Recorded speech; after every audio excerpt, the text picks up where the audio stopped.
Ivan Marcus, a driven man in his 30s, leads a monotonous life as a valet at an upscale golf club in Madrid. Yet, Ivan aspires for more and is willing to do whatever it takes to seize a chance at a better life. His father once held a stable job that supported their family, but everything changed during Spain's recession in 1993 when his father lost his livelihood, leaving them in a state of poverty. His father remains embittered to this day. Determined not to inherit his father's frustrations, Ivan continually seeks opportunities to better his circumstances. One day, Ivan offers to drive a heavily intoxicated guest to Brussels for 300 euros. However, during a gas stop, he finds the man fast asleep. Overcome by curiosity, he opens the trunk and discovers the man's briefcase. Inside, he finds a large sum of money. Without a second thought, he takes some cash and pockets it. Upon arriving at the destination, the man enters a building with the briefcase but quickly comes out without it, piquing Ivan's curiosity further. After the man pays him and drives away, Ivan decides to enter the house. Inside, he encounters a woman named Anne. Ivan paints a negative picture of the man, claiming he could perform the job better, all the while unaware of the true nature of their business. He tells her that the man has stolen from them, and then leaves to check the amount they received, only to discover that some bills are indeed missing. When Anne returns, she presents Ivan with an unexpected offer, a position as a courier, promising a substantial sum of £10,000 for each round trip. However, this is not your typical courier job. Anne and her husband Francois run a clandestine money trafficking organization. They aid corrupt individuals, including businessmen and politicians, in transferring stolen funds across borders through fictitious transactions. With allies spread throughout the country facilitating their operations, each participant receives a 3% cut of the laundered money. Ivan's first assignment involves delivering a horse to Francisco Escamez for his daughter's birthday. Escamez, a well-connected figure in Marbella, serves as a middleman for money trafficking between Belgium and Spain. He introduces himself to Ivan, highlighting the significance of trust in their dealings, and hands him a briefcase meant for Anne. On his way back, Ivan is stopped by two French police officers who subject him to questioning and a vehicle inspection. However, Ivan quickly realizes that the officers are affiliated with the organization and are testing his loyalty, which he successfully passes. Upon his return, Anne rewards him with an envelope containing his payment. Earning £10,000 per trip feels like a dream realized for Ivan, who can already picture the life he has always wanted. Anne and Ivan celebrate their partnership at a casino bar, where they bond effortlessly, enjoying each other's company as if they have known one another for ages. As the night unfolds, their connection deepens, leading to an intimate moment. During one of his trips, Escamez catches Ivan chatting with Letitia. Sensing Ivan's interest in his daughter, Escamez warns him to keep his distance and focus solely on his business. Upon returning, Ivan meets Anne at a hotel restaurant. While there, they observe a couple engaging in a loud conversation and laughter.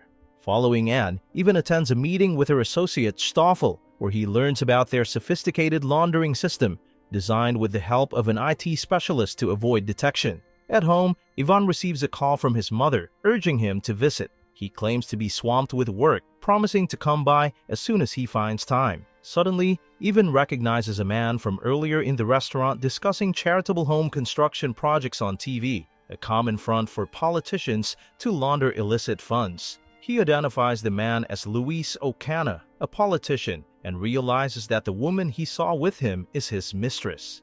Ivan's life has drastically improved. He now enjoys a comfortable lifestyle. However, he is not satisfied with just being a courier. He aspires to join the ranks of the 3% recipients. Recognizing his town's involvement in illegal money, he decides to capitalize on the situation. Ivan begins frequenting the hotel, hoping to encounter Ocana and his mistress. One day, as Ivan spots Ocana and his mistress leaving their room for dinner at the restaurant, he seizes the opportunity to enter their room and set up a camera.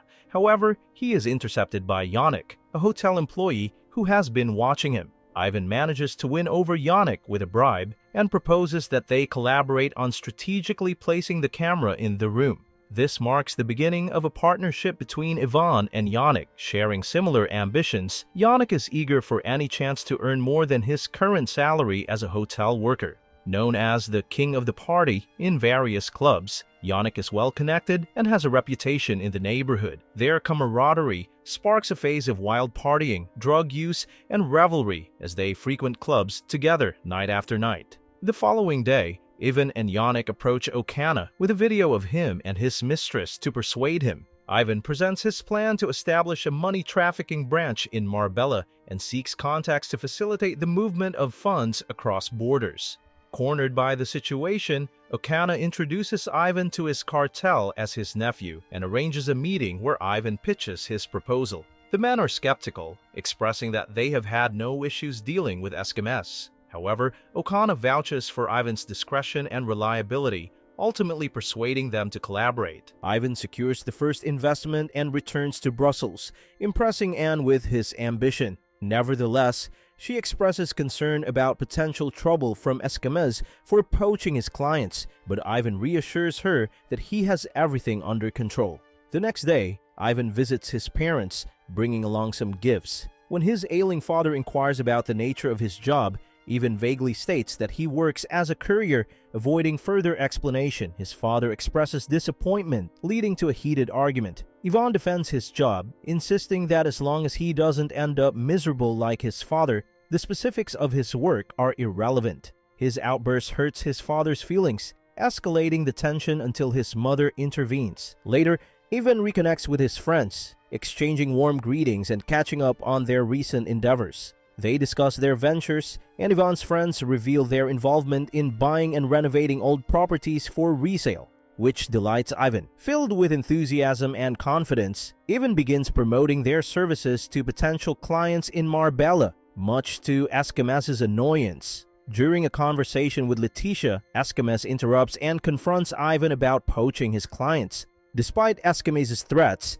Ivan walks away unscathed. On their way home, he and Yannick are ambushed and assaulted by Esquimés' men, prompting Ivan to return and negotiate a compromise with Esquimés. Ivan asserts that he cannot leave Marbella, but promises to avoid targeting Esquimés' clients. In exchange for each new client Ivan acquires, he agrees to give Esquimés a 30% cut, a deal that Esquimés finds acceptable. This agreement allows Ivan to conduct his business without interference or creating animosity with Esquimés. With the new arrangement in place, Ivan and Yannick run their businesses smoothly and find themselves swimming in money, indulging in their newfound wealth. However, after a wild night of partying, Anne discovers Ivan inebriated in his room. She warns him that his reckless behavior poses a threat to their businesses, prompting Ivan to become defensive. Anne informs him that her husband has received a tip-off about an undercover investigation targeting money traffickers and advises him to exercise caution. On their way to the Central Market party that night, Ivan notices a car following them, but Yannick dismisses his concerns, attributing them to paranoia stemming from Anne's earlier warning. Unbeknownst to them, the Financial and Fiscal Crimes Unit has been surveilling Esquimés and Okana. Upon arriving in Marbella, Ivan and anyone closely associated with them have also become suspects. At the party, Okana warmly welcomes Ivan and introduces him to some influential people. Ivan also encounters Letitia at the event and asks her out, but she laughs it off, fully aware of her father's likely reaction. Nevertheless, she provides him with her phone number. As they leave the party, they spot the men who had been trailing them earlier in the parking lot. Ivan approaches them and requests to be taken to their boss. They comply, and upon reaching the station, they meet with Inspector Roig, where Ivan demands to know why they are following him. Inspector Roig reveals that he has been investigating Esquimés and Okana and has noticed their connections to Ivan and Yannick, which led to the surveillance. Roig offers them freedom if they can help him incriminate Esquimés and Okana. Ivan pretends to be ignorant, claiming they are merely couriers and do not know the specifics of what they transport. However, Inspector Roig warns them of the severe consequences they will face if caught, urging them to provide the necessary information to secure their release. On their way out, Ivan considers the offer favorable, believing that the business will belong solely to them once Esquimés is imprisoned. Yannick grows increasingly paranoid at the prospect of jail time, but Ivan reassures him that he will prevent it from happening. Though it will cost him a significant amount, Ivan devises a plan for both him and Yannick to take vacations in separate countries. This way, when Esquimés and Okana are arrested, They will have an alibi for their absence. On his way to the airport, Ivan calls Letitia and invites her to join him on a trip to Paris, which she eagerly accepts. Once on board, Ivan and Letitia have the time of their lives. Upon reaching Paris, Escamez calls Letitia, demanding that she return to Spain immediately. Letitia stands her ground, telling him that she is old enough to make her own decisions. Much to her father's shock, Ivan then gives Letitia a ring, and she kisses him happily. They travel from one city to the next, enjoying their adventures together. Meanwhile, Inspector Roig, acting on the tips Ivan provided, uncovers city planning corruption within the state. Many individuals, including Escamez and Ocana, are implicated, resulting in hundreds of millions being seized. Seeing the news on television, Letitia hastily packs her belongings and leaves for Madrid. After Escamez's arrest, Anne and Francois suggest that they lay low and allow the situation to settle. But Ivan sees no need for caution. Instead, he views this moment as an opportunity to seize Escamez's clients. Francois considers Ivan's eagerness desperate and decides to step back, allowing Ivan to make his own choices. Ivan and Yannick return to Madrid, continuing to live their lives as though nothing significant has occurred. One morning, Letitia pays him a visit and finds him in bed with two women. Furious, she throws his ring at him and storms out. Just then, his phone rings. It's his mother calling to inform him that his father has passed away.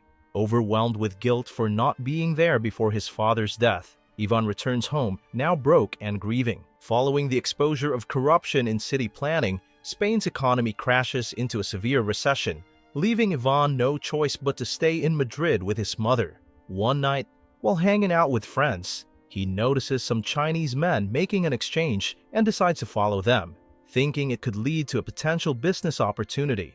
However, he is quickly discovered by one of the men, who breaks his windscreen and warns him to stay away. Ignoring the warning, Ivan persists in tailing them. Ivan decides to visit Ocana in prison to share his recent observations, believing he might provide valuable insights. Ocana reveals that the men Ivan saw are working for Yao Ming, a money-trafficking lord and importer. He mentions that Yao uses traditional methods for trafficking currency and believes that if Ivan can offer a better system, Yao would be interested in purchasing it. Before Ivan leaves, Ocana reminds him not to forget their previous connection. Later, Ivan meets Anne in Geneva to discuss the situation involving Yao Ming and cautions him that moving money at this time is risky. However, Ivan has a solid idea he wishes to propose to Yao Ming.